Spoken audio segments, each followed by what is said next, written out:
Good morning class 9th। कल हमने पढ़ा था ल्हासा की ओर, जिसके लेखक थे राहुल सांकृत्यायन। पार्ट 2। उम्मीद है आप सबको ये चैप्टर समझ में आया होगा। इसकी समरी आपने समझी होगी। यह एक यात्रा वृत्तांत था। आज हम पढ़ेंगे इसके क्वेश्चन आंसर। तो जैसा कि आप देख सकते हैं, पाठ्य पुस्तक क्षितिज भाग 1 के प्रश्नोत्तर। ये है पार्ट 2 ल्हासा की ओर। क्वेश्चन नंबर 1 देखिए इसका। थोंगला के पहले के आखिरी गांव पहुंचने पर भिखमंगे के वेश में होने के बावजूद लेखक को ठहरने के लिए उचित स्थान मिला, जबकि दूसरी बार यात्रा के समय भद्रवेश भी उन्हें स्थान नहीं दिला सका। क्यों? तो इसका क्या आंसर है, देखिए आप। तिब्बत के इस मार्ग पर सभी यात्रियों के लिए एक जैसी व्यवस्था नहीं होती। जान पहचान होने पर ठीक जगह मिल जाती थी, वरना भटकना पड़ता था। यात्रियों का आदर सत्कार करना उन लोगों की उस समय की मनोदशा पर निर्भर करता था।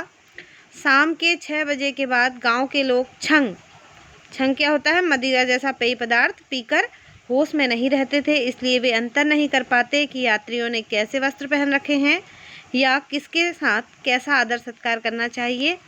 यही कारण था कि दूसरी बार भद्रवेश भी उन्हें उचित स्थान नहीं दिला सका। तो आप इसको अपनी कॉपी में नोट डाउन करें। दूसरा क्वेश्चन देखिए। उस समय के तिब्बत में हथियार का कानून न रहने के कारण यात्रियों को किस प्रकार का भय बना रहता था? तो उस समय के तिब्बत में हथियार का कानून न रहने के कारण वहाँ के लोग बंदूक या पिस्तौल लाठियों की तरह कंधे पर लेकर चलते थे। निर्जन होने के कारण भी वहाँ यात्रियों को डाकुओं का हमेशा भय बना रहता था। सरकार पुलिस और खुफिया विभाग पर ज़्यादा खर्च नहीं करती थी। वहाँ डाकू किसी को भी आसानी से मार देते थे, इसलिए यात्रियों को हत्या और लूटपाट का भय बना रहता था। तीसरा क्वेश्चन देखिए। लेखक लंकोर के मार्ग में अपने साथियों से किस कारण पिछड़ गया?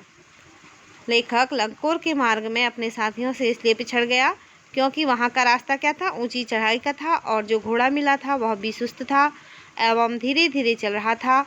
लेखक भी रास्ता भटक गया था क्योंकि 2 रास्ते एक साथ निकल रहे थे। वह गलत रास्ते पर 1.5 किलोमीटर तक चला गया था। पूछने पर सही रास्ते का पता चला, तब उसने वापस उसी रास्ते आकर पुनः सही रास्ते को पकड़ा। चौथा प्रश्न देखिए।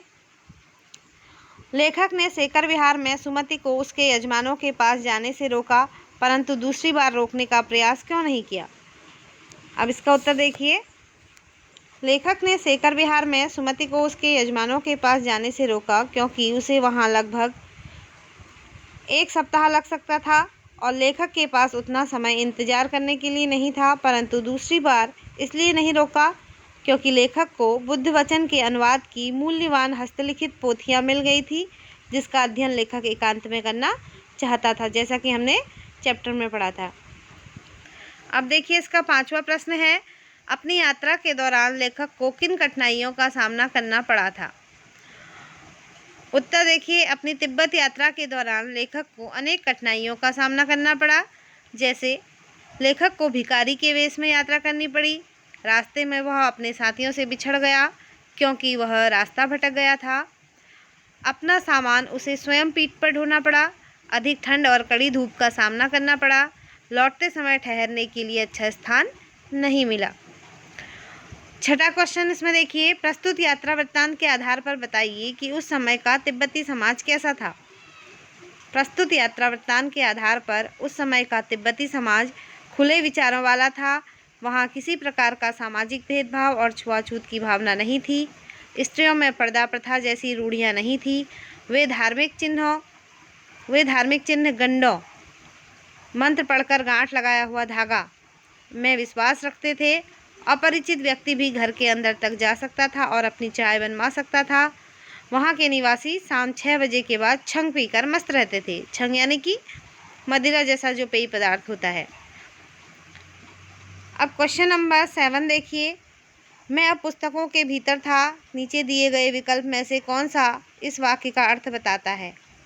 तो लेखक पुस्तकें पढ़ने में रम गया, यह इसका आंसर है। आप इतने आंसर अपनी कॉपी में करेंगे और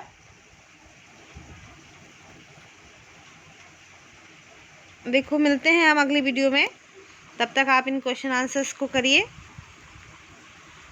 जहाँ आपको समझ में नहीं आता है वहाँ आप मुझसे पूछ लीजिएगा, और ये इसके क्वेश्चन आंसर है, इसकी स्क्रीनशॉट ले लीजिए और आप इसको अपनी कॉपी में उतार लीजिए।